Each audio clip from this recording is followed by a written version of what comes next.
أما بعد فأعوذ بالله من الشيطان الرجيم. بسم الله الرحمن الرحيم. أم حسبتم أن تدخلوا الجنة ولما يأتكم مثل الذين خلوا من قبلكم مستهم البأساء والضراء وزلزلوا حتى يقول الرسول والذين آمنوا معه متى نصر الله ألا إن نصر الله قريب صدق الله مولانا العظيم. عزتمندو دا کما سلسله درسونو منگا شروع کړې وه نو د مخکې هفتې ورځ باندې د هغې وجه دا وه چې زمونږ کور کې دغه زوم راغی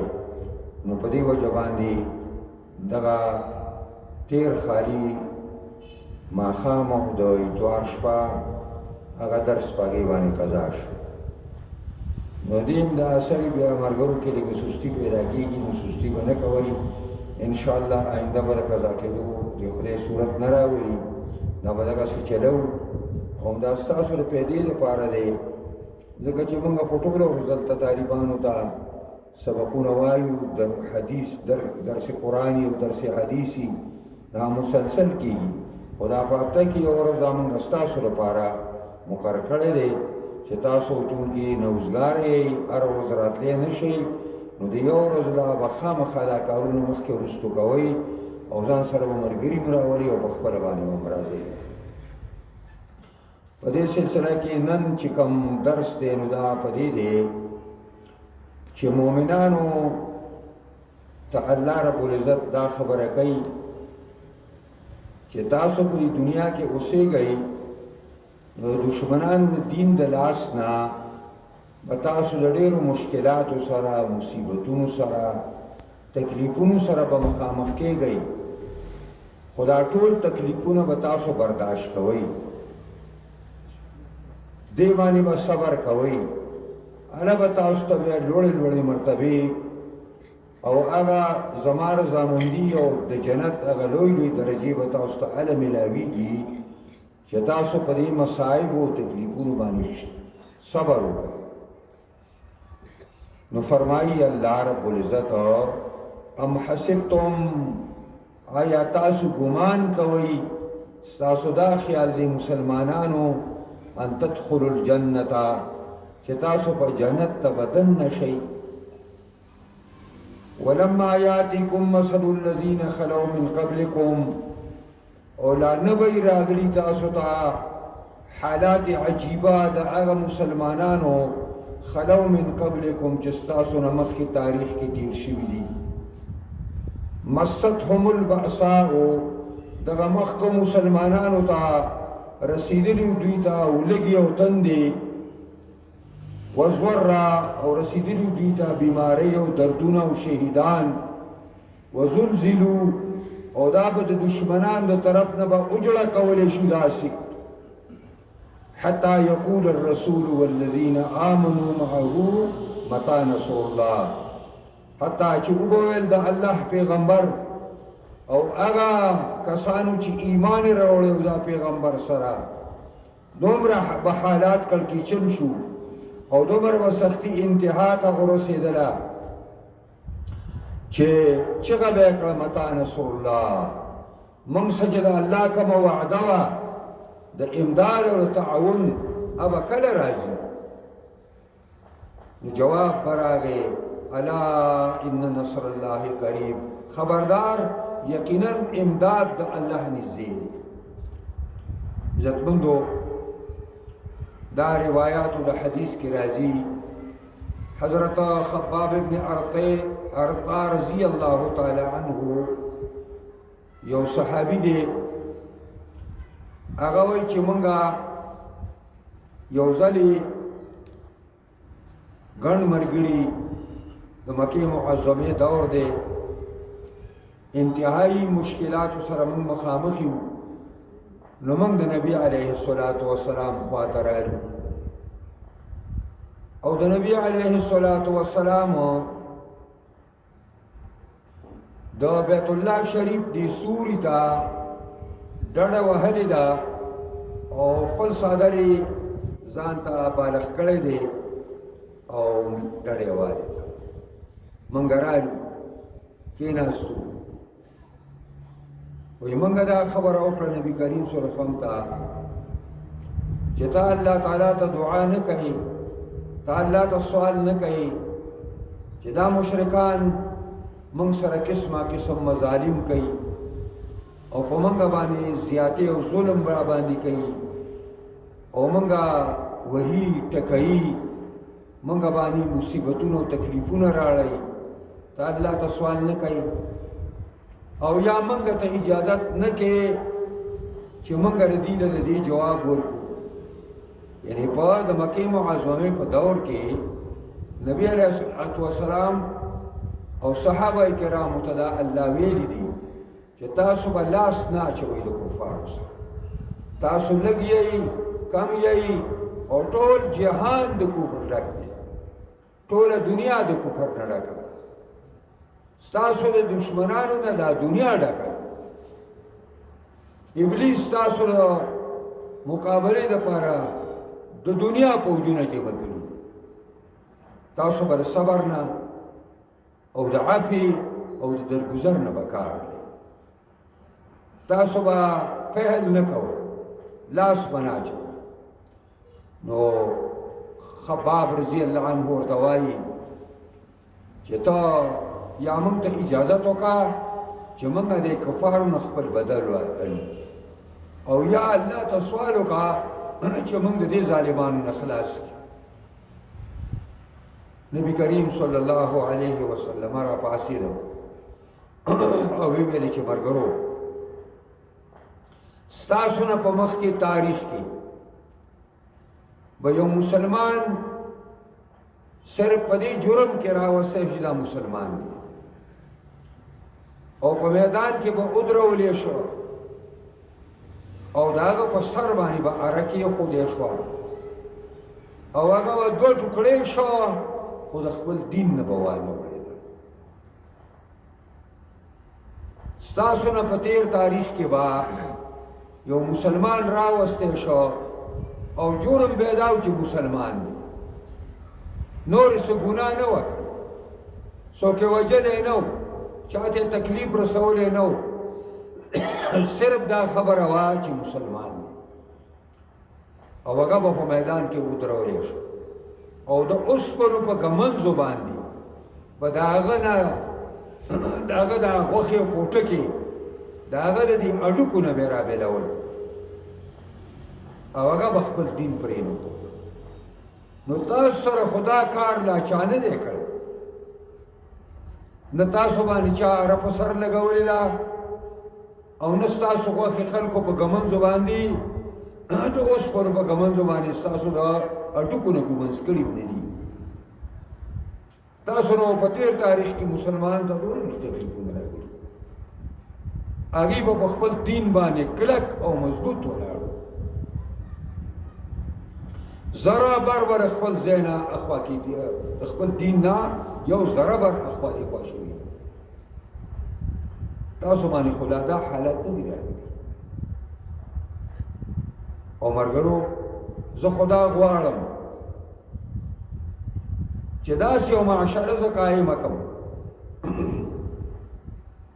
چې په هغه معاشره کې به دومره امن حاصل شي چې د صنعا د یمن نه چې کوم د یمن دارالخلافه ده د هغې نه به یو زنانه په اوښ باندې سورۍ او حج ته به راځي بیت الله شریف ته او د هیڅ چا نه به نه یېرېږي سوا د الله، نه به یو شپنکې په خپلو ګډو بیزو باندې د شر مخ نه یېرېږي. زه خو داسې غواړم. عدي بن حاتم رضی الله تعالی عنه او چې ما ته کله دا حدیث راورسېده چې دا به نبی علیه السلام دغسې فرمایلي، وایي ما ویلي چې د توی قبیلې ډاکوان به چېرته تلي توی یو قبیله ده او په هغې باندې لار ده او په هغې کې کندې دي کوزېږي به او خېجي به او کوزېږي به او خېجي به وایي ما ویلې چې د توی قبیلې په کندو کې چې دا غله او مخروره ناست دي او دا شوکول کوي دا به چېرته تلي دا به چېرته تلي وایي زما دې په الله قسم چې ما ولیده په دې سترګو باندې چې زنانه د صنعا د یمن نه پوخ باندې تنې تنها په دې کندو کې د شپې او د ورځې روانې او څوک ورته پورته نشي کولی داسې امن قائم شو او عدي بن حاتم رضی الله تعالی عنه دا وایي چې موږ ته نبي علیه السلام دام ویلي چې یو ټیم به راشي د شاه د روم او د کسرا خزانې به تاسو بیا په تقسیموئ په خپل منځ کې نو وایي په دې کې زه په خپله باندې شامل یم چا خزانې زمونږه له په لاس کې الله راکړه او موږ تقسیم کړه عزتمندو د دې نه وروستو د مسلمانانو سره چې څونه د کفارو وس کې دغه زیاتې ورسره خو مسلمانانو په ډېر شجاعت او بهادرۍ سره په هغې باندې صبر وکړو یو بلال رضی الله تعالی عنه د امیه زوی د خلف مریی دی او مسلمان شو دغه ظالم به د غرمې په ټیم کې چې د مکې معظمې ګرمي انتهایی خطرناکه ده جناب رسول الله په حدیث کې وایي چې د مکې معظمې په ګرمۍ باندې چا صبر وکړو نو الله به ولې جنت ورکړي په دغه ګرمه په غرمې په ټیم کې به شګو ته راویسته او بلال به په سرو شګو باندې سمله او یو لوی ګټ به راواخیست او پرې سینه به ورته کې او چوکۍ به ورپسې پرې کړې وې په هغې باندې به یې واهه د پاسه او هغه به دا یو ویل چې احد احد احد الله یو دی الله یو دی الله یو دی او بیا به ویل چې کفارو زما دې په الله قسم په الله چې که ما ته بله کلمه معلومه وی چې په تاسو بده لګي ما به حق ویلې وه خو دا کلمه په تاسو ډېره بده لګي چې زه یم الله یو دی ځکه تاسو لات او منات او عزا او هبل او بېشمار خدایان تاسو منئ او بېشمار خدایانو عبادت او پوجي کوئ په دې ډېر خفه کېږئ ځکه دا ویم او بیا د مازدیګر په ټیم کې به پرېښوده او د مکې معظمې د مشرکانو واړه به ورپسې کړه او بلال به په مخه کو په دې غرونو به خېجو او کوزو په کاڼو باندې ویشته یو ځل حضرت ابوبکر صدیق راغی بلال باندې تیریږي او امیه زوی د خلف بلال راګیر کړی دی او وحي ډکسي او په سروکړو شګو باندې سملولی حضرت ابوبکر صدیق ورته ویل چې د الله نه ویریږه د دې مسکین په باره کې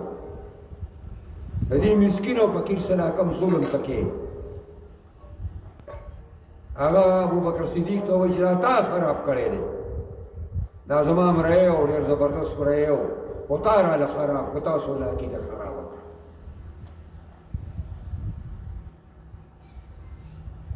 او که ډېر پرې خفه کېږي نو وایله نو ابوبکر صدیق رضی الله تعالی عنه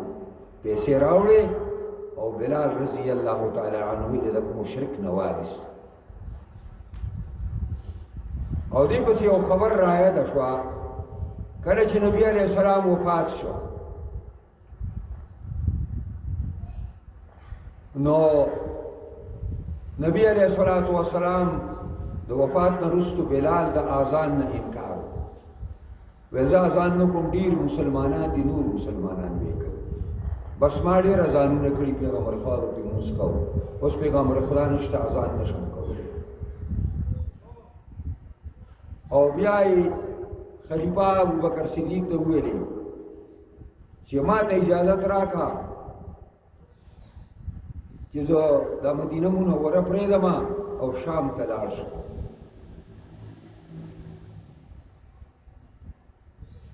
ابوبکر صدیق ورته ویل نه شي بیا ورپسې راغی بیا یې درخواست وکړ هغه ویل نه شي درېیم ځل باندې ورپسې چې راغی بلال ورته وویل چې ابوبکر که د هغه مشرک نه زه تا د الله دپاره اخیستی و نو بیا ما ته اجازت وکړه چې زه لاړ شم دا مدینه نشم برداشت کولی دا کوڅې نشم برداشت کولی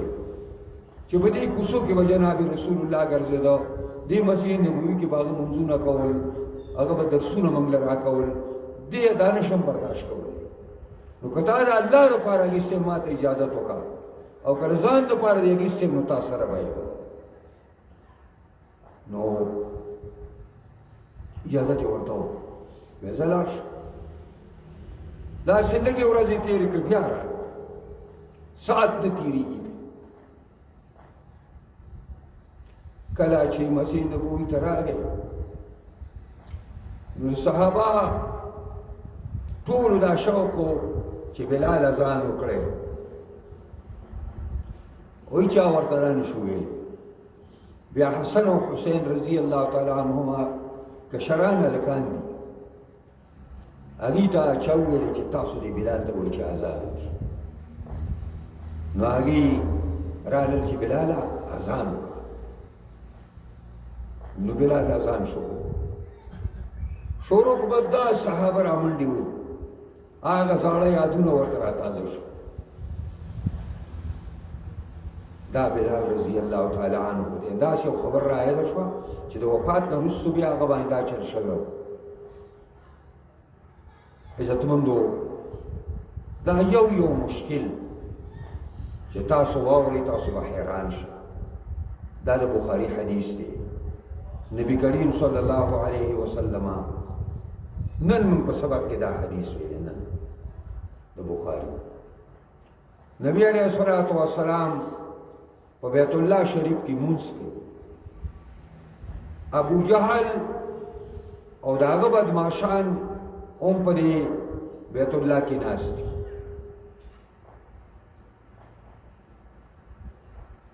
دی یو کس ویلی دی نورو ته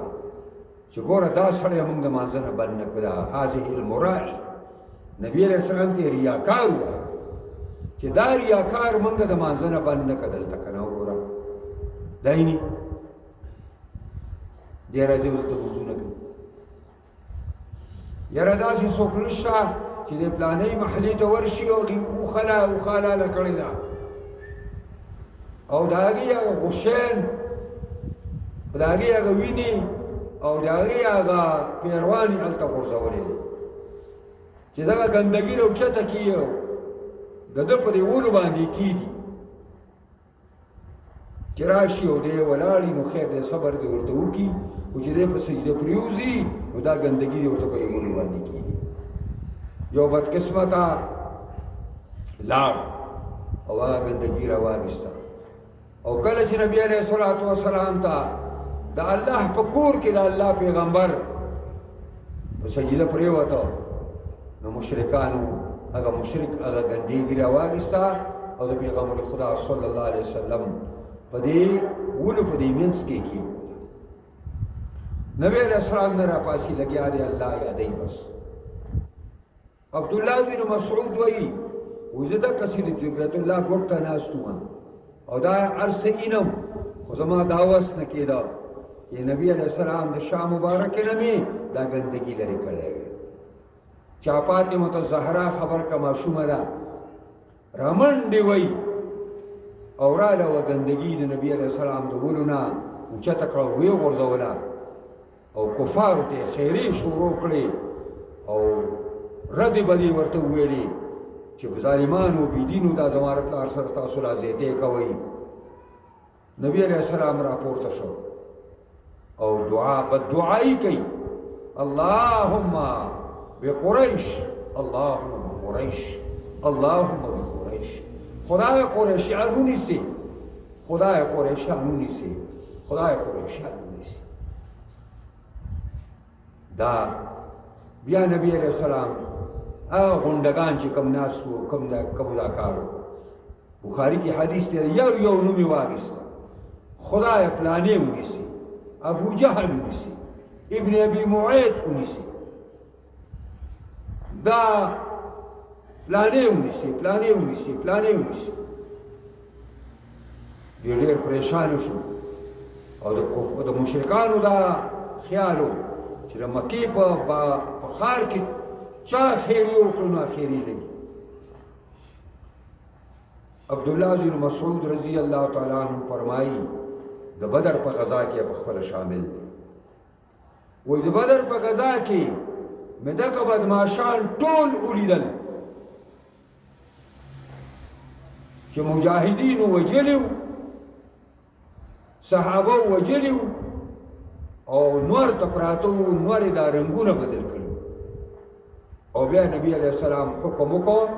چې دا د خپلونه ونیسئ او قریبی بدر کوی کې واچو عبداللہ بن مسعود یا غم کې مو چې ما د نبی علیہ السلام د شان دغه نشور کولې داسې د دوی اقتدار او دونه غلبه وا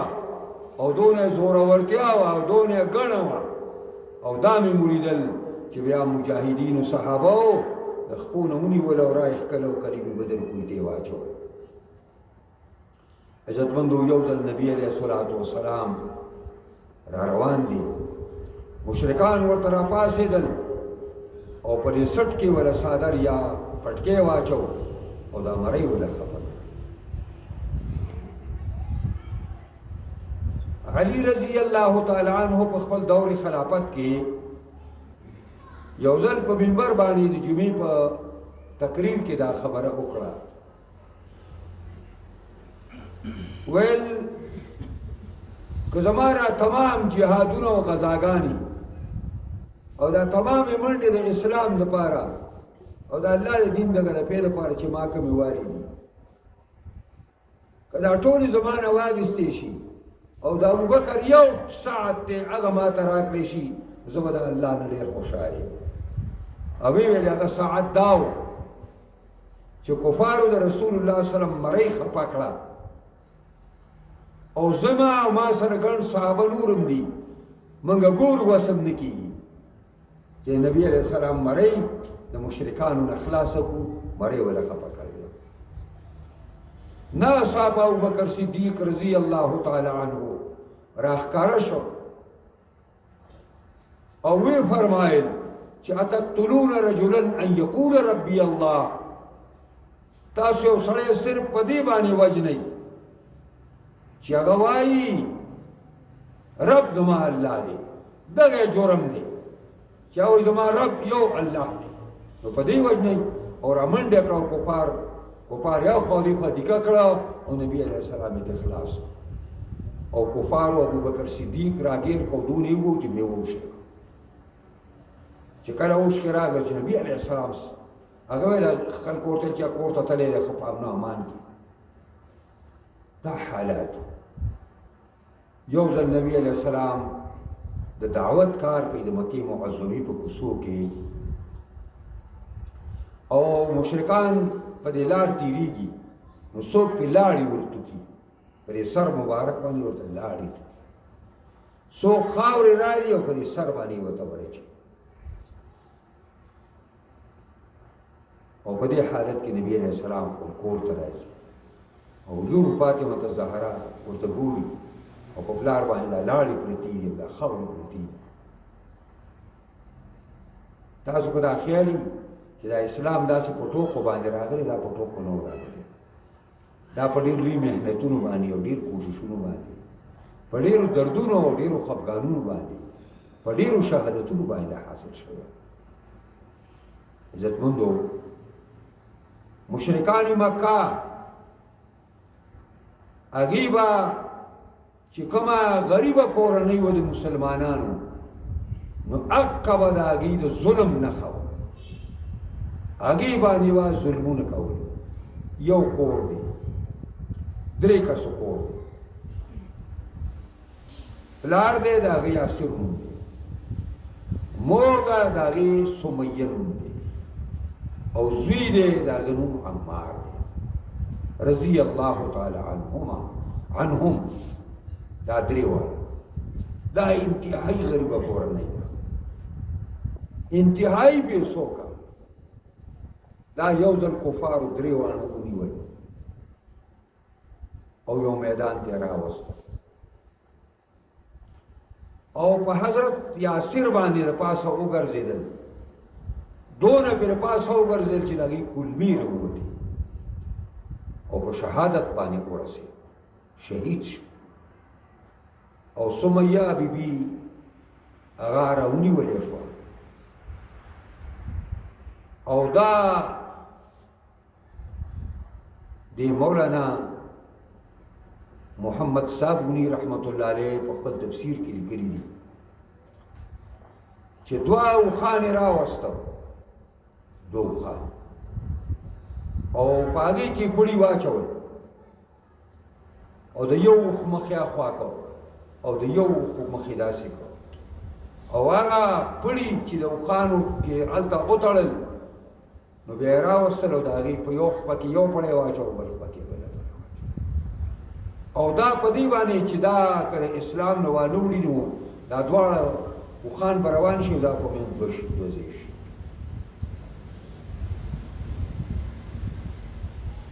حضرت سمیه رضی الله تعالی عنها په دې حالت کې را ابو جهل راغی. ابو جهل ورته وایي که اوس هم د دې سړي نه انکار کې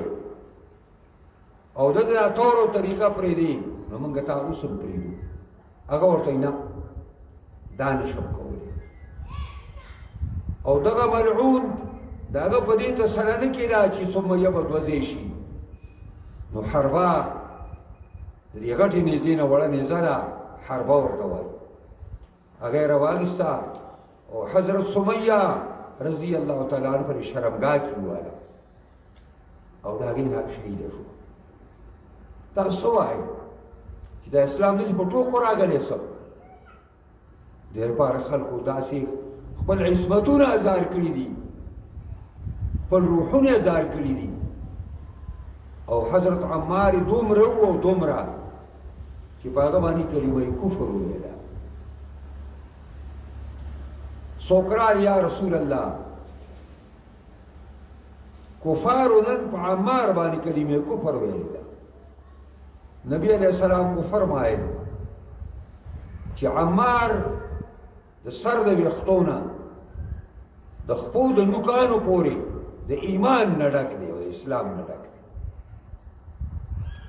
او دقه دی راغی جاړي یا رسول الله ما باندې کفارو کلمه کفر ویله.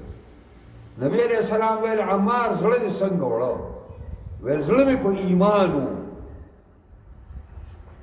ویل که بیا درته کفارو راګیر کړي او وجلي او درته یې ویل چې کلمې کفر وایه ورته خوله کې به وله ځای نه ورکړي. او قرآن هم نازل شو ومن اکره وقلبه مطمئن بالایمان. څوک چې په کفر باندې مجبوره کړی شو، په کفر مجبوره کړی شو او کلمه یې په خوله باندې دا کلمه یې د کفر وویله او زړه یې مطمئن په ایمان باندې، هېڅ ضرر ورته دا نه رسوي. عزتمندو دا حالات دي، دا مشکلات، دا سختۍ چې دا زه تاسو ته بیانوم دا خلاصي نه دي. دا قرآن وفرمایي ام حسبتم ان تدخلوا الجنة، ستاسو څه خیال دی، څه ګمانم دی چې جنت ته به لاړ شئ بې مشقته، بې تکلیفونو، بې ازمایشه، بې امتحاناتو، داسې په ایړیا به لاړ شئ؟ دا ډېر ګران کار. پیغمبر خدا فرمایي الجنة خفت بالمکاره، الجنة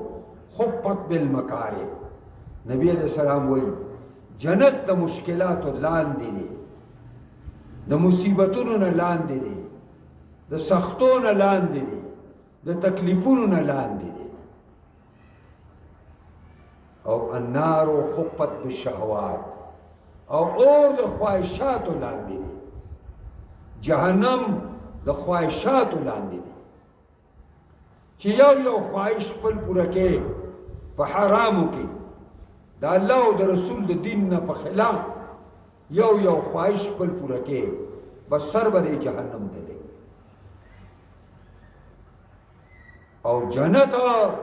یو مشکل چې برداشت کې په یو سختۍ باندې صبر کې، نو سر به جنت ته دی. النار خفت بالشهوات، جهنم د خواهشاتو نفسانیو نه لاندې دی. نو چې چا د خپل خواهشاتو تابعداري وکړه جهنم ته به ځي، او چا چې د دین په لار کې مشکلات برداشت کړه جنت ته به ځي. د دې وجې نه صحابه د دین وروستو بیا فریاد نه دی کړی، او قرآن فرمایل په بل ځای کې احسب الناس ان یترکوا ان یقولوا آمنا وهم لا یفتنون. ولې د خلکو دا ګمان دی چې صرف په دې کلمه ویلو باندې چې لا اله الا الله محمد رسول الله، صرف په دې کلمه وینا په ژبه باندې په دې به اخلاص شي. نه، ولقد فتنا الذين من قبلهم، الله وی مخکنو قومونو باندې ما ازمایښتونه راوستي دې دپاره چې صحیح مؤمنان هسې د خولې د مؤمنانو او د منافقانو نه د دې امتیاز او جداوالی راشي. دا ډېره ګرانه مسله ده، دا ډېر مشکل لار ده. یو سړی وایي داسې چې من گویم مسلمانم بلرزم که دانم مشکلات لا اله را. وزه چې کله ویم چې زه مسلمان یم نو اوړه چیږم، داسې اوړه چیږم، هیبت را باندې راشي، یر را باندې راشي که دانم مشکلات لا اله را. ځکه چې زه پیژنم مشکلات چې په لا اله الا الله کې. د لا اله الا الله معنا دا ده چې د تمامې دنیا نه بغاوت دی، هېڅوک نه منم سوا د یو الله، د چا خدای نه منم، د چا زورورتیا نه منم. دا ډېر مشکل ده. قرآن وایي بل ځای چې ایحسب الانسان ان یترک سدى، آیا انسان دا خیال کوي چې دی عبث پیدا کړی شوی دی، د ده د ژوند یو مقصد نه دی. وما خلقت الجن والانس الا ليعبدون. الله وایي ما پیریان او انسانات د خپل عبادت لپاره پیدا کړي. زمونږ او ستاسو دا پیدایش مقصد د الله بندگی ده، او د الله بندگی منځ، روژه، زکات، حج، جهاد، او د دین لپاره محنتونه او کوششونه، او د اقامت دین لپاره محنتونه او کوششونه، او د الله د دین د رایج کولو لپاره کوششونه. دا ټول دا اسی انسان الله بس نه پیدا کړی. او بیا قرآن فرمایل چې ستاسو خیال دی جنت ته بدن نشئ، اسی یړیا بے مشقت او بے تکلیفه ولما یاتیکم، او لا نبی راغلی تاسو ته مثل الذین خلو من قبلکم، عجیب غوندې حالات د هغې کسانو مؤمنانو چې تیر شوي ستاسو نه مخکې په تاریخ کې، او هغې ته قسمه قسم مصیبتونه راغلي، تکلیفونه راغلي، هغې برداشت کړي، هغه الله تعالی کامیاب کړي، د دنیا کامیابي او د آخرت کامیابي ورته ملاو ده. د مؤمن ژوند هم ګټه ده او د کامیابۍ دی، او مرګ هم د کامیابۍ دی. که مؤمن ژوندی دی د الله بندګي کوي، او که مؤمن مري د الله د رضا سره مري، کله په شهادت کې مري او کله داسې مري. او بیا د دې خبرې څه پروا هم نشته. مستهم البأساء، مخکنو قومونو ته ولږې او تندې راغلې، مالی مشکلات به ورته رالل، مالی ضربکاري به ورته وشوه، هیڅ پروا به پرې نه وه. وضرا او مخکنو قومونو ته به تکلیفونه بدني رالل، بیماری به رالل،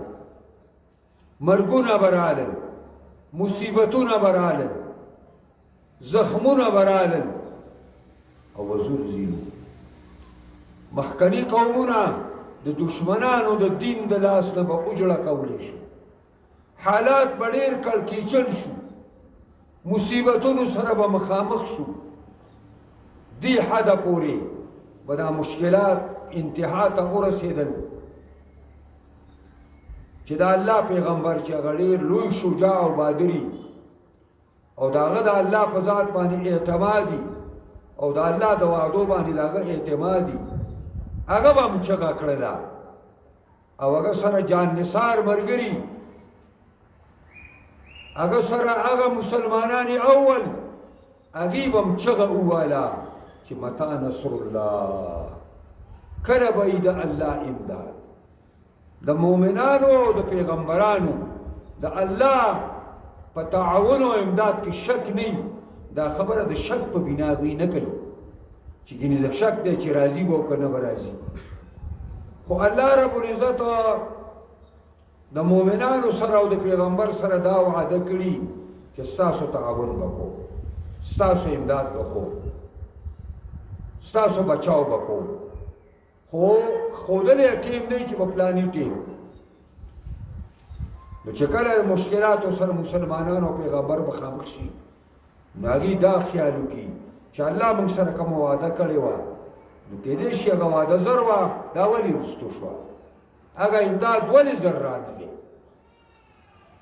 او چې کله مسلمانان انتها ته ورسېږي نو مصیبتونو او تکلیفونو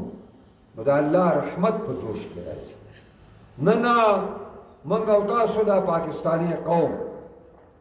د انتهایی مشکل سره موږ مخامخ، خپل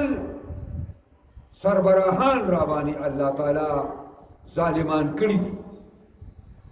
او د ظلم په چکۍ کې دا قوم ورکړی دی او دې قوم باندې قسمه قسم مظالم شروع کړي دي، دا قسمه قسم ټکسونه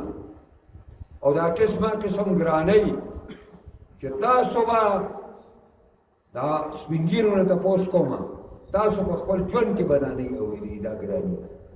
چې دا کومه اوس راغلې ده. یعنې ستا په خیال کې هم نه کېږي چې 1 لیټر تیل دا څنګه په 311 روپۍ باندې شو. دا موږ د دې حکومت نه را تپوس کوو چې دوی کشمیر کې د هندوانو سره وجنګېدل، کشمیر یې وګاټه نو ډېر لوی تاوان راغلی دی. جونګړ چې موږ نه هندوانو نیولی دی نو هغه دوی د هندوانو نه خلاص که په هغې باندې لویه خرچه راله او دا ملک په دې جهاد کولو باندې تاواني شوی دی نو دوی هغه تاوان سر کوي که نه. دا دوی سود قرضونه راګیستي دي او شراب یې پس کړي دي، ځان یې په بار ملکونو کې کورونه ساز کړي دي، په بار ملکونو کې ځان له جایدادونه ساز کړي دي. داسې یو ښځه وه په پاکستان کې، هغې په لندن کې ځان له داسې کور ساز کړی دی چې په هغې کې هلیکاپټر کښېني او پیس باسي او ډېر خلک دی په بهرني ملکونو کې ځان له جایدادونه ساز کړي. دغه قرض رالي، سود رالي او هغه سود هغه واپس بار ملک ته لیږي او هلته ځان له جمع کوي او دا یو سوه کسان دي، 100 کسان، یو 200 به هم نه وي. د دې هر څه باندې هغې قابض دي او دا هر شی یې کابو کړی. دا ملک د هر څه نه ډک دی، دا ملک موږ له خدای زبردست ملک را کړی دی، خو موږ باندې چې کوم سربراهان دي هغه انتهایی ظالمان دي، هغې د الله نه نه یېرېږي، د دې ملک د بچاو سره خیال نشته، د دې قوم باندې د رحم څه خیال یې نشته. دا موږ انتهایی مشکل سره مخامخ یو. انشاءالله د الله وینا دا ده چې کله مؤمن قوم انتهایی مشکل سره مخامخ شي نو د الله رحمت په جذبه کې راځي او د الله رحمت راشي او هغه حالات الله تعالی سم کړي الا ان نصر الله قریب. خبردار امداد د الله نږدې دی. نو دا مصیبتونو تکلیفونو سره تاسو موږ مخامخ یو ان شاء الله. دا وخت لري نه دی که دا قوم الله متفق کو او دې قوم کې لږه بیداری الله پیدا کړه او د دې قوم د الله د دین سره شوق او مینه پیدا شوه او دا قوم پر این نتیجه باندې پوه شو چې زمونږ خیر او برکت زمونږ په دین کې دی په موږ راشي، زمونږ د دین نظام په موږ باندې راشي، نو خیر او برکت په موږ باندې راشي، د خیر او برکت نظام به راشي. نو مشکلات او تکلیفونو نه موږ خلاص شو، د سودي نظام نه او د سودي قرضونو نه به موږ خلاص شو، د امریکې او د یهودو د غلامۍ نه به موږ خلاص شو. او که موږ د الله شو نو الله دې موږ د ځان کي او الله رب العزت دې موږ په خپل دین باندې پوهه کي او الله دې موږ له خپل دین باندې غیرت په موږ کې واچي چې موږ د الله په دین باندې غیرت وکړو. ما بل ورځ په دړه کې جوړه وه، پای کې زما تقریر و، نو پای کې خلکو ته ما دا خبره وکړه چې د خدای بندګانو دا څونه موده وشوه، د اویاو کالونه خبره واورېدله او څلورو اویاو ته ور رسېدلې ده او دا هر پنځه کاله هغه قسمه پوړی روزي او دا چهرې بدلېږي او یو چهره ځي او بل راځي او بل ځي او بل راځي او دا ملک په تنزل کې روان دی حتی چې دیواله کېدو ته رسېدلی دی، دیواله کېدو ته. راځئ چې یو ځل داسې وکړو دا پاټۍ ماټۍ په تندر به لګوئ، راځئ دا قوم په یو ځل راپاسئ او ګورئ ټوپک راځي څو ته حاجت نشته، جنګ ته حاجت نشته، جګړه او جدالونو ته حاجت نشته، صرف خپله رای د الله د شریعت لپاره استعمال کوي، د الله د شریعت لپاره. چې دا څلور اویا کاله موږ دا بدماشان بدل را بدل کړه او دا ورانکاري بدل او را بدل کړه، دا زیاتي خواره او حرام خواره موږ ځان باندې بدل را بدل کړه. راځئ د الله نظام نور راولو او په شریکه راولو، نظام راولئ چې څوک مشري به مشري په خپله باندې به هغه خلک به مشران کېږي څوک په شریعت باندې پوهېږي او هغه به د الله نه یېرېږي، د دې ملک باندې به هم پام کوي، پر خپل قوم باندې به هم خفګان کوي او د خپل قوم لحاظ به هم ساتي او د دې مشکلاتو او تکلیفونو نه به موږ او تاسو ووځو. عزتمندو د دې آیات دا مختصره غوندې تشریح مې ستاسو مخکې وکړله. الله رب العزت دې موږ او تاسو ټولو دغه الله په دې خپل کتاب پوهېږي او موږ او تاسو له دې الله تعالی په دې باندې د کامل مکمل عمل کولو توفیق راکړي. واخر دعوانا الحمد لله رب العالمين. الحمد لله رب العالمين والعاقبة للمتقين والصلاة والسلام على خير خلقه محمد وآله وأصحابه وأهل بيته أجمعين آمين. خدایا دې زمونږ پروردګارا زمونږ دا درس داسې قائم او دائم وساتي. الله رب العزت سو پوری چې زمونږ په دې بدن کې د روحونه نو زمونږ نه د خپل کتاب د خدمت والي او د خپل کتاب باندې موږ پوهه کې پر خپل کتاب باندې موږ د عمل کولو توفیق راکړي. یا الله ستاره دې کتاب نظام په پاکستان کې او په تمامه دنیا کې راولي. یا الله ستاره دې کتاب نظام راولي. یا الله په دې خوشحالۍ باندې موږ خوشاله کړي. یا الله په دې خوشحالۍ باندې موږ خوشاله کړي. یا الله څونه زمونږ مشران زنانه او نارینه مشران او کشران وفات شوي دي، زمونږ ورور مشر ورور زما او ډېر یو نیک صالح سړی و، دعا ورته وکړئ چې الله تعالی هغه موږ وکړي او څونه مردګان د علیه السلام وي الله تعالی هغه ټول وکړي، الله ټول وکړي. دعا وکړئ چې څونه د مسلمانانو بیماران دي هغه بیماران دي الله د هغې بیمارۍ نه زر تر زره وکړي. دعا وکړئ چې دا زمونږ قوم کومو مشکلاتو سره سختو سره مصیبتونو سره اخته دی. نن په دای کې په مردان کې یو سړي د دویم چت نه ځان راوغورځه او سپین ږیري او ځان یې مړ په دې وجه باندې چې هغه باندې دا بیلونه شاټ شوي وو او د خپل انګور دا وله کالي ورکړي نو هغه ویل چې دې ځل خو به دا کالي خرڅ کومه خو چې بل ځل را باندې دا بیل راځي نو د هغې لپاره بیا بچي خرڅومه که څه به کومه د دې نه دې دنیا کې نه اوسېږم. سپین ږیري هغې نه راودانګل او مړ شو. دا زمونږ د دې نه زیاته سختي د خدای بندګانو نور څه کېدی شي چې یو سړی په مرګ سړی خلک لګیا ځان وژني خلک ځان وژني لګیا دی تباه کوي ځان دا د دې ظالمانو د لاسه چې یو دیاړیمار بنده دی او هغوی و دیاړي وکړه بازار ته لاړ شي حیران شي چې په دې باندې دړی وړه بچو روالمه او که په دې باندې چی والمه که په دې ګوړه والمه او که په دې باندې بچو له چې کوم دی بل څه شی والمه هېڅ شی پرې نه کېږي خلک مجبوره شوی دی غلاګانې هم خلک کوي خودکشۍ هم خلک کوي دعا وکړو چې پر دې قوم باندې الله رحم وکړي په موږ ټول باندې الله رحم وکړي په دې ملک باندې الله رحم وکړي او موږ د ظالم قیادت نه الله زر تر زر اخلاص کړي او یو نیک قیادت الله په موږ او تاسو باندې راولي الله دې زموږ او ستاسو د ټولو نه راضي شي زموږ دې مدرسې ته دعا وکړي دا ډېره غریبه مدرسه ده الله رب العزت دې کې